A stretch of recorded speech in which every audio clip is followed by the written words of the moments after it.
my name's Marlena Graves. I'm glad to be with you here today. And I want to talk about writing, and this is sort of a crash course on writing. And what I'm going to be talking to you about today is the ministry of creative writing. And in this case, I'm going to be talking about nonfiction while Christopher Hopper talks about fiction. So people often ask themselves and wonder, am I a writer? Am I a writer? And I think the fact that you are even here today or catching this podcast means that you are a writer. Otherwise, you wouldn't be here. Some people think that to be a writer, you have to be already published. That's not true. I'm going to tell you for a fact, there are a lot of you that can write better than some published writers. You're just not published yet. And like I've told many people, the difference between a published writer and an unpublished writer is often, the difference I think is perseverance. Persevering through rejections, persevering and keeping on writing, keeping on developing your writing craft. And I also think the other difference is that you, like I said earlier, can take rejection, but also you can't help but write. You can't help but write. So are you a writer? If you're here or if you're listening, I'd say absolutely yes. I remember I at first had a problem admitting that I was a writer because I thought it sounded so pretentious. And the evening of December 31st, I think 2002, I'm not going to go into the story right now because it'll take too long, but I felt a call to be a writer. But the problem was I didn't go to school to be a writer. I wasn't an English major. I was a history major, a minor in philosophy. I wasn't writing since second grade in my journals. I was busy trying to live because I grew up poor. And I know some writers, they've written ever since they were little and always knew they were going to be a writer. Or some of my friends that were writers, they were English majors or they got their Master of Fine Arts in writing. I was none of the above. But I felt a real call to write. And for a while, I didn't tell anyone, like I said, because it sounds so pretentious. And also, a few people that I told didn't believe me. It's like they patted me on the head and they're like, yeah, right, Marlena. Yeah, right. Yeah, right, R-I-G-H-T. And so I was like, well, there's very few people that I can tell. My husband knew. And so I just started writing in obscurity. And it took me 6 years to get published in public because I really the first person that saw my writing besides my husband and one of my friends was an editor at InterVarsity Press who had a lot of really, really crazy, nice, amazing things to say about my writing. And he said, the only problem is, and these are my words, is that you're not famous. So we'll talk about that in a minute. But when I think about myself as being a writer, I think of myself as painting a picture with words. Words create worlds. You know, in the beginning, God said, let there be light. In the beginning, God spoke. And we can create monstrous, demonic worlds with our speaking and writing, or we can bring flourishing. And it doesn't mean that your writing has to have all biblical references and allusions. Christopher talks about that, and especially in nonfiction. But even if you're writing fiction, you can have a Christian way of being and a Christian worldview without using Christian words. I write to know what I think. It's also a spiritual practice. Oftentimes, I figure out what I believe about something or get a little bit further in figuring out what I believe about something the more that I write about it. Because you have to do research sometimes and your thoughts might be jumbled. So I write to learn what I think. I write to cast a light on injustice. I write to encourage, to inform. I write to explore questions. Writing forces me to engage whatever I am writing about. So if writing to me is preaching, informing, exploring, provoking, and creating with a pen. So what I want you to do is, if you're sitting right here and you're like, I feel like I'm a writer, but I don't know what to write about. I don't know what the first thing I should write is. I would just tell you to pay attention to your life. Like Parker Palmer says, pay attention to your life. People ask me, what should I write about? I don't know. I have so many ideas. I said, well, what are you thinking about right now all of the time? Is there something that's been on your mind? Because that's usually what I do to write my books. I write whatever I've been thinking about a lot. And it could be for 20 years, or it could be an aspect of what you've been thinking about your whole life. So pay attention. What makes you cry? What makes you angry? What makes you laugh? What brings you joy? What do you find beautiful? What do you find intolerable? Like I said, what occupies your thoughts? What do you read? You can start there to figure out what you need to write. Now, I'm going to tell you a real quick story about Eugene Peterson, who was a pastor writer, and he was the one that came up with the Message translation. And another long story short, my pastor was on a retreat with him, and I said, oh my word, you're going on a retreat with Eugene Peterson? I'm going to write a letter. This is in 2000, probably 4 or 5. Remember back then we didn't have like Instagram and whatever we have now with social media. So I wrote a personal letter to Eugene Peterson, who was a writer I admired. I had read him in seminary. And I asked him the question, why does bad writing get published? And at the time, I didn't understand anything about platform. And again, we're going to talk about that in a second.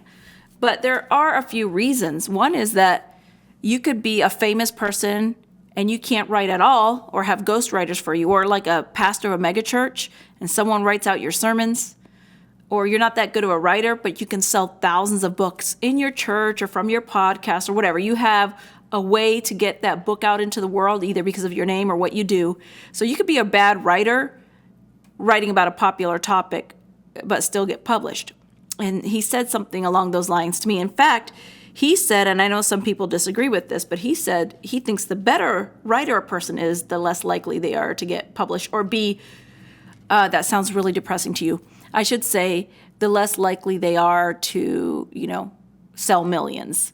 In fact, the people that win the Pulitzer Prize, their books that they write sell very few copies. It's the Pulitzer Prize that gives them the money they have, which is very surprising. I remember, though, that when you were talking about stories, I remember in about, maybe was it 2010, Ann Voskamp, who, by the way, is a very nice person, she wrote a book about Thanksgiving. And I remember all of a sudden, all of these women were writing like Ann Voskamp. I started to see all these books and these articles on magazines and digital media on people's blog posts that they were trying to write like Ann Voskamp. And I'm like, what is wrong with you?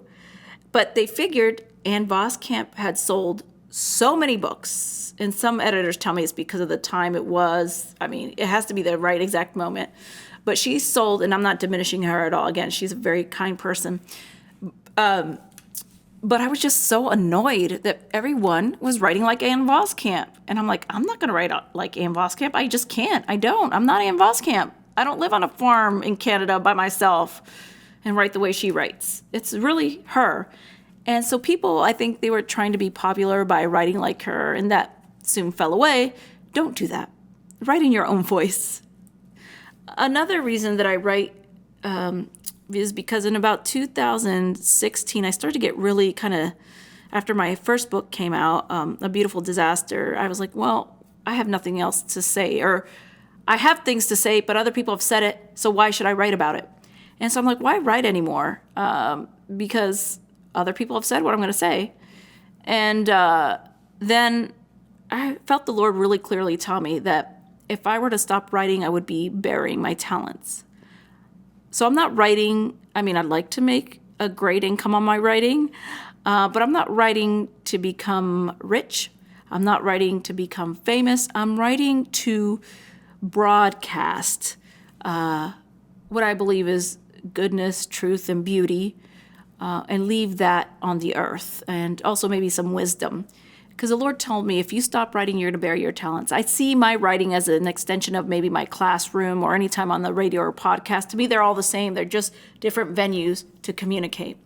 But I do enjoy writing, and I enjoy speaking too, but writing's where my creativity comes out. So it's really important, if you want to write for publication, and that's what we're here about today, that you define your audience. Everyone is not the answer. You're writing for everyone. No, you are not. Are you writing for physicists? Are you writing for, I'm not writing for children at this point. I do have an idea for a children's book, but right now I'm not writing for children. Who is your audience? Is it a Christian, non-Christian, both? Is it men, women, both, or other people that don't hold to those binaries? Who is it? Is it conservative, progressive, moderate, fiction? What age? That's what they're going to ask you when you want to get your book published or even an article published. Is it for white people or people of color? It could be both in that instance. Are you writing for the global church, or not the church, but global people, North American culture, or like Latin America? And if in this, I'm talking about quote unquote Christian writing, but evangelical, mainline, Roman Catholic, Eastern Orthodox, nuns, let me tell you, evangelicals, mainline, Roman Catholics, and Eastern Orthodox read my work, so I'm really happy because it's universal in those areas, but I have to owe it to my education here at Northeastern Seminary because I can address the global church. You need to define your audience, and I had a kind of a hard time doing that at first, but people helped me out. They're like, Marlena, you write for thoughtful people, probably not just educated people, but people that probably been, that sounds really bad. That's not what I mean. You write for thoughtful people, and people that are anywhere from like 20 to 70 years old read my work. But it's often church leaders and lay leaders that read my work, and women and men. But I'm writing for thoughtful people. That's my audience, thoughtful people in those age ranges that have obviously some church background, know a little bit about theology. I'm not writing for the new Christian. And I've found something else about my audience. It usually tends to be people that are disillusioned with the church or want more and know there should be more, because I feel like I'm that way myself. People that have doubts or have questions or feel themselves marginalized usually come to my writing. So that's my audience. But you got to think about, who is your audience right now? And why should you define your audience? Because book publishers are going to ask you who your audience is. So, and right off which publisher to pitch for your work. Pitch means, give your little commercial for your work. And then there are certain genre and rules that will guide your writing. Again, if I'm writing for Christian living and spiritual formation, where most of my nonfiction is, and social justice, there's a certain way I'm going to write, a certain language I'm going to use. It'll define your structure. Also political engagement or cultural engagement. You have to define your audience, because particular is better. Not everyone's going to read our work. And so you may need to spend some time thinking about your audience. Now, I've used the word platform already, and I told you about the editor who said he loved my writing. It was excellent. I guess I'll say this here. He says, like, the best of Eugene Peterson, Richard Foster, and Henry Nouwen, which is a big compliment from an editor, because he was the first one to see my writing. And I cut out his email in 2000, I think it was 7 or 8, and I posted it on my computer when I kept getting rejections because no one knew who I was. Now, you might read my writing and not agree, but that was his assessment. So I felt very complimented. And I was basically told I need a bigger platform. And so how big is a big platform? At the time, I wasn't writing for anyone but myself. I did have a blog, a small blog, but he wanted me to start sending articles to national publications, to places, start writing for national publications. He's like, Marlene, you got to write for other people. Write for the people that you read. So I started, I sent some articles to Christianity Today and other places. And then through a series of, it was God. Christianity Today picked me up as a regular blogger for a blog called Hermeneutics Magazine. And they had so many readers at the time. They had the most readers of any of Christianity Today's websites. So me and like 25 other women wrote for hermeneutics, and guys read us a lot too. It wasn't just women, actually. We had a lot of guys that read our work. And that launched me into a national conversation about Christianity, and it was the right time because I took a risk. I sent it blind to Christianity Today, to a general inbox, not to any specific person because I didn't know any editors, and someone picked it up. So thanks be to God. And so you and I need to trust God for this process. It's going to be very frustrating, but you have to get your writing out there. And let me tell you about me. I'm really, really, really, really, so bad about elevator pitches. I got to know editors and writers at conferences that I would attend. Because I'm interested in writing. So I go to the Festival of Faith and Writing at Calvin University every single year, every 2 years. And I met a lot of people there. And some of the people I met, I did not know at the time that they were editors for certain publication houses or, that they would soon be widely read writers. They were just the person sitting next to me at a presentation, or we were listening to someone talk about editing or platform like I am right now, or we met at the cafeteria as we were walking here and there. I just talked to people next to me. I acknowledge their existence, and so I'm a real organic writer. I don't have any type of plan or strategy for my platform. I know that sounds really funny, and there are people that do because that's how they are, and I'm not putting that down. But I can't do elevator pitches, and I can't fake my attitude. And I'm not saying that people are fake, but I have to present who I am, and that's not always the most money-making, fastest thing. But just being who I am, and I encourage you to be who you are, however that comes, is I've met a lot of people, and then lo and behold, later on, they're like the president of a publishing house or the head editor years later, and we've been friends. And so sometimes they're like, hey, Marlena, do you want to send something to me? Because they met me, they've seen my writing in other places like Christianity Today, they think I write well, and then they ask me now to send them stuff. So I'm at the point where I can just... and you may be this one day too, I can just email an editor to say, hey, I have this new idea. And, do you like it or not? And I'm at the point where they ask me to write books for them or write articles for Sojourners, Christianity Today, all those things. I get asked, but in the beginning I didn't. They didn't know who I was until I wrote, and it took me years.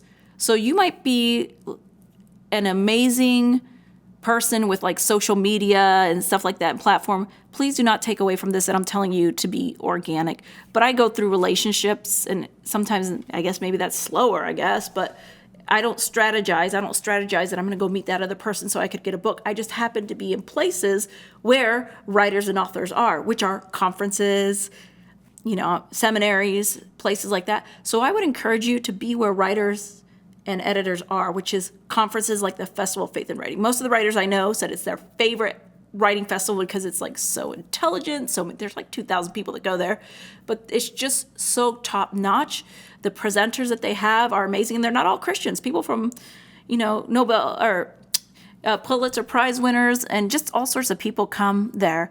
And that's a free commercial for the Festival of Faith and Writing, but I'd encourage you to go there. So you need to get your writing out there for people to discover who you are. And in another letter to Eugene Peterson, he said, Marlena, just start writing for your church newsletter. And that's what I did. And he told me that he made up this pseudonym for himself in his church newsletter called Gunnar Thorkelson. And he started writing as Gunnar Thorkelson. Who knows what, but he told me that's how he started writing. And so no place is too small to start. A few things about platform. And my friend Michelle Van Loon said that she's a writer. I encourage you to read her work. She says, a healthier relationship with the idea of platform might be the notion of responsible stewarding of your influence. That's my friend Michelle Van Loon. She sees it as responsible stewarding of our influence. So begin right where you are, like I said, your church and your community. Some of you like to write for the paper in the opinion section. You could do that. You could try to get into the New York Times opinion. Hey, that could happen. You might have to try a lot of times, so you could do that. write for your denomination or other associations like ministry organizations. So, for example, if you're a Free Methodist, there's Light and Life magazine. You might try to figure out how to write for them. Write on your website or use a YouTube. I keep saying writing, but you could use a YouTube channel. People need somewhere to find you. So you absolutely either have to have a website or a YouTube channel. And you could write blogs and e-newsletters. And people say people are using Substacks now and newsletters. People need to find you. They need to find you somewhere. Social media accounts, Twitter, Facebook, Instagram, and now there are a whole bunch of new ones since Elon Musk killed Twitter. So I might be saying goodbye to Twitter for it just breaks my heart. But have a social media account, even if that's Facebook. Again, people need somewhere to find you online and to interact with you. Do you have speaking opportunities, whether you speak at your church or somewhere else? And you might be saying, Marlena, I don't have any of these. I'm like, okay, but you can find somewhere to start. Again, church newsletter or something very small. You think it's not worth your time, but let me tell you, it is worth your time because you never know who's reading it. And you never know who shares your stuff to whom. And so brainstorm with your friends or people that you admire who know your situation. Say, where can I start if I don't have any of these? You might have to start on Facebook. Let me just say that it used to be back in the day where the writers just wrote the book and the marketing department marketed it. Not that. Writers have to do most of their marketing. And so that actually takes a lot more time for me than the writing does. So I just want you to know that if you want to write for publication. This is about writing for publication. A few things I need to let you know. So we're at 22 minutes. So Okay. like how far are you in your presentation? I'm almost done, I think. Oh, good. Perfect. Then that's Okay. great. We're doing good. All right. So there's a few things that I want you to know. You will experience rejection. There's all kinds of reasons for rejection, timing. So you might be the 100th person to send a similar pitch. I don't know, like maybe I'm just going to use this for an example, a hot topic, the Roe versus Wade decision. There were probably lots of people sending editors pitches about Roe versus Wade. And if they already had their senior writers writing on this, they're not going to let you and I do it. But sometimes you get rejected because there's other people with that idea already, or they had just printed, an article that was similar to what you were pitching. Right? Your idea might not be focused enough, or it might be too specific. You just never know. Sometimes people want you to be more specific or not as specific. I think it's always good to write for evergreen topics, things that people think about all the time, like, I don't know, things that are universal. For example, maybe loneliness or, I don't know, that's just what came to mind. So usually for evergreen topics, I think you will eventually find someone. This is if you write to a certain standard. I'm assuming that those listening to me can craft good sentences and interesting sentences. Rejection's going to sting. You're going to mourn. Madeleine L'Engle used to give herself 48 hours to cry after rejections, and then she was done with it. I've gotten rejected from people that I'm like, are you kidding? You've taken my other stuff. You're not taking me now? But some of that's not just because of your writing. It's also because, let me be honest, with these political wins happening in our culture, in American culture, that's the context I'm speaking from. In American culture, if you're thought to be on one side or the other or whatever, you might get rejected because they don't think that you write for their audience. And they can find out a lot about you through social media. I guess in this case, if you have no social media, you're in a better position than those of us that do. Processing faithfully. So you just need someone to talk to about your rejection. Everyone, I could tell you, even writers in the Christian circles, I'm talking about Protestant here in the United States, people I know that just happen to be my good friends because we started writing around the same time and we would talk to each other at these conferences or whatever. I'm not going to mention names. But even the quote-unquote biggest writers have been rejected for an article, for this or that. They haven't made it. So rejection still happens even after you're published. Now, this is what you need to know about being a published writer, whether you're trying to write articles or a book or both, that people are going to badmouth you, disagree, and be cruel. I mean, first of all, there's trolls. I just got something mean off my website the other day. I'm not going to repeat it. Something that I said about C.S. Lewis like probably 10 years ago in my old blog. And I don't know if it was a troll. Some guy just some sexual, he just said some horrible things. I just deleted it. I didn't feel bad about that, right? Because like this guy's just clearly being an idiot. But there are, sometimes your friends will disagree with you, especially if you're writing controversial topics. And even if you don't think your topic is controversial, people can be cruel. And let me tell you this, your best friends probably won't buy your books or read them. That's just how it is. Like, I don't know why. They already know you. They think all there is to know you. Maybe some of your friends will to support you, but I'm just telling you, the people that you think would support you often don't. Often. I didn't say never. And you'll be surprised by the people that do support you. But you're going to have a lot of rejection, but you'll also have a lot of affirmation. So I talked about this earlier, persistence. I think is the difference between a published writer and one that is not. And persistence, Margaret Atwood says it like this: persistence is a word after a word after a word is power. You just one word after another. And so you just gotta write, pick whatever rhythm. Some people say, sit your butt in the chair and write every day. I don't, because I have a family. I can't write every day. But there was a time for like almost 10 years where I wrote every day of my life just because I was doing a lot of writing. I mean, whether as a student, as a professor, as a pastor, someone on pastoral staff, I was always writing. So you find a rhythm for yourself and you stick to it. And I hope this crash course helped you a lot. And I was just talking about the things you need to get published in Christian nonfiction. And I appreciate you taking the time to come here today and or to listen to this podcast. Thank you. All right. That was really good. And I sat here and listened to you and took notes. And I think I solved the retreat problem while you were talking. Okay. Well, I'll listen to you after that. Really excited. Okay, so let me just find my notes with the questions, Olivia. And I'm going to ask you some of the same ones Christopher had. Okay. And I'm also going to say that we have a little Q&A that you two did together. Okay. Can I also put this on my website? Mm-hmm, Okay, thank you. Yeah, of course, of course. All right, why am I having a hard time? You might want to say I'm teaching a class in writing too at the end of this. Okay. A summer class, 20. Or I don't know if you want to date it, but I All right, teach classes. you ready? Yep. Marlena, thank you for sharing with us. We have a couple of questions, if you don't mind, and I know you and Christopher are going to chat together for a few minutes as well, and sort of talk through some things. But the first question I have for you is, can you talk a little bit about your cadence, your rhythm, or process in finding time to write?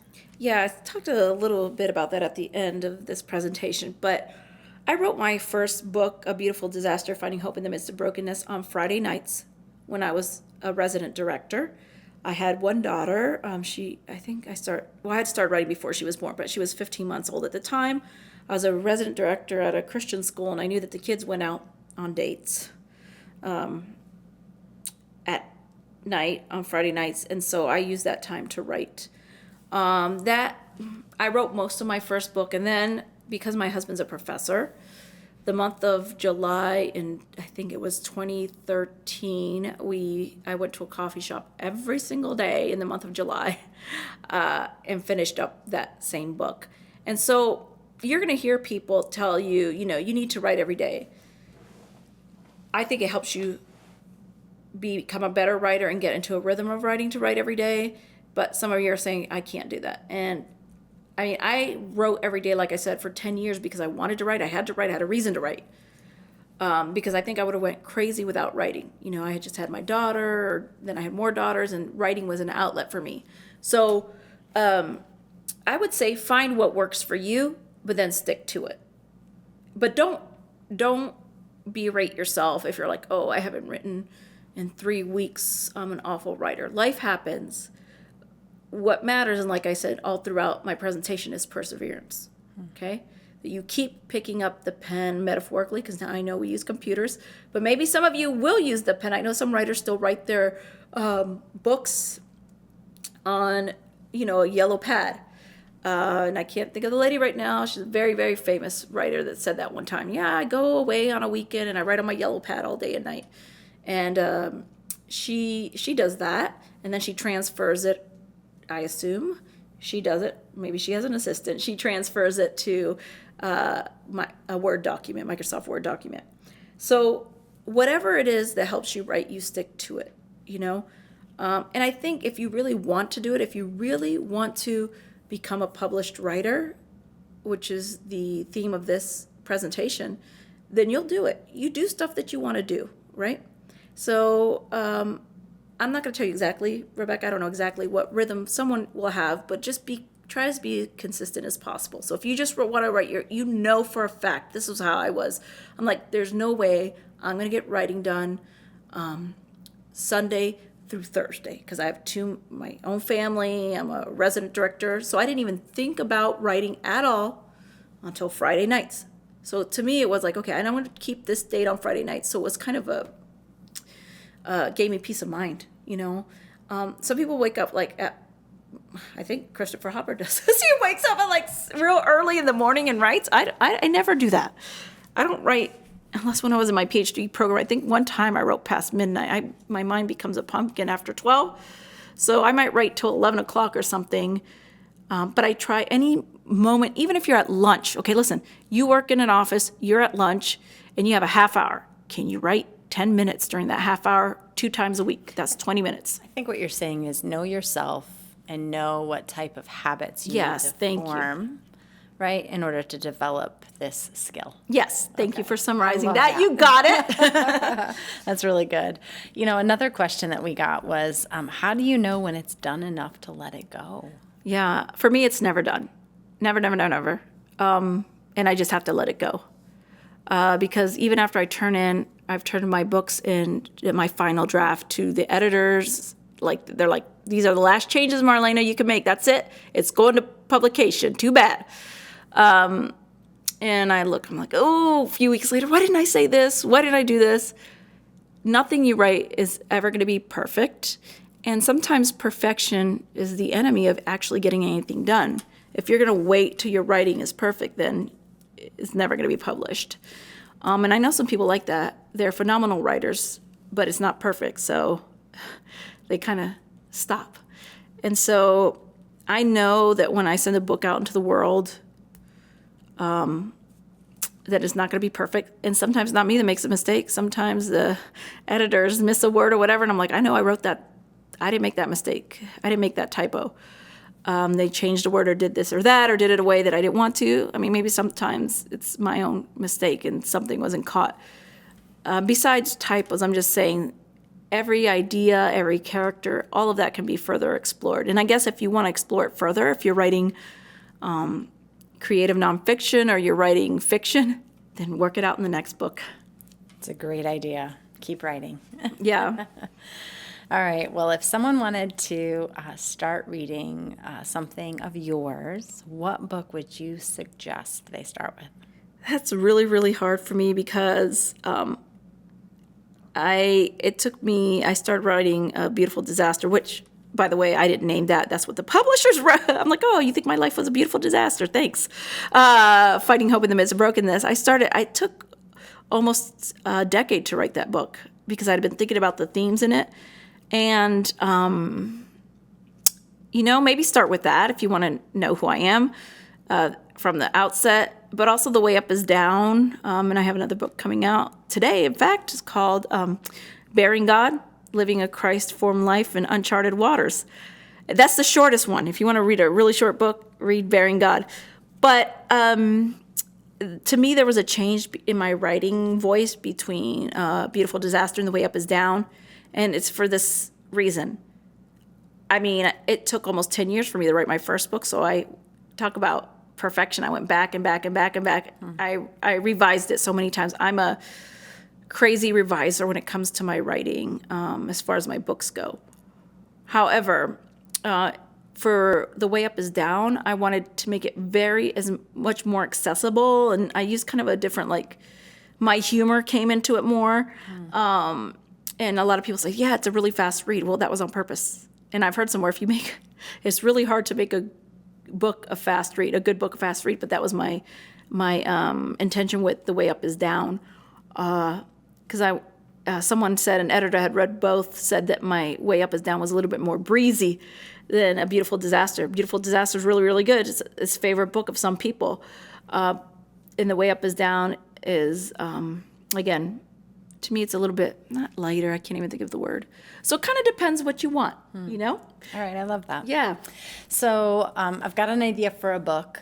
I think some of the things, just to recap, someone would get started by writing about that consistently, because that causes someone to do research and to explore the themes and ideas around that topic, and then picking a time that's consistent for writing so that you're doing it frequently as you can, not necessarily trying to just ascribe to your way of writing, but to figure out their own. Are there any other, tips for someone that's getting started that I should think about? Yeah. You have to send something out. So as an idea, you mean, or as a chapter? Finished product. Or, okay. Even if you're writing a book, you need to send some shorter, even if you write shorter on the themes of the book, don't write what's exactly in your book, because they might not publish it later. They'll say, oh, this was published somewhere else, so I'm not going to publish it. But if you're talking about, I don't know, a midlife crisis, and you're going to write a book about a midlife crisis, maybe you could just take one aspect of that you don't cover, or you don't think you're going to cover in great depth in the book, and write about that and send it to be published in magazines or online spaces. And you have to send it to, again, places that you read or are familiar with, or if you're not familiar with them, get familiar with the kind of vibes they give off, because they're not going to publish your stuff if they think you're not a good fit for them, like your way of being and your writing's not good for them. And some, especially in Christian writing, a lot of times if your theology doesn't align exactly like certain places, they won't publish your stuff. Others are a little bit more open. So think carefully about who you send it to, but like I was told, remember, if no one knows who you are, they're not going to buy your book and you're not going to get published because your name needs to be out there somewhere, because they want to check out your writing and see who's reading your work. So, and this might be very intimidating because you're telling me nobody but myself is reading. I get you. That's where I was. That's why I'm telling you what I was told, and little by little it'll come. Okay, that's really great. Well, thank you for sharing your wisdom with us today. Thank you so much. Yeah.